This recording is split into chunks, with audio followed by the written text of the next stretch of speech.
I thank you for joining me. I'm going to be reading the Earth class notes written by the 12th Apostle, entitled A Crown of Thorns. Remember what Moses wrote concerning the consequences of Adam's fearful disobedience to God. Thorns and thistles shall it bring forth.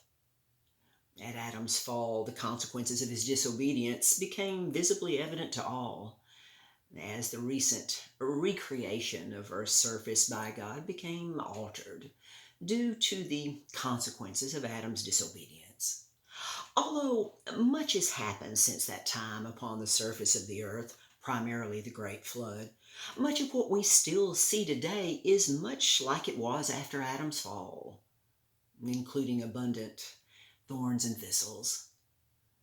At the crucifixion of Christ, a crown of thorns was mockingly pressed down upon the head of the Son of God after he had proven himself worthy before God.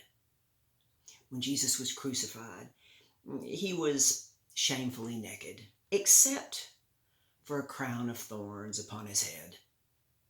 This crown of thorns symbolizes the consequences of Adam's disobedience, which produced Adam's fallen instinct that all of his descendants are born with, which points directly to Jesus dying for only the consequences of all sin, evil, and death, and not the wrong itself, as this would remove the first level of man's education, responsibility.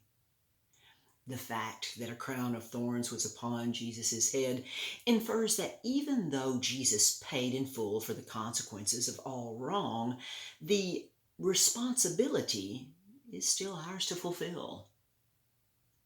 Thorns and thistles teareth the flesh, just as disobedience does.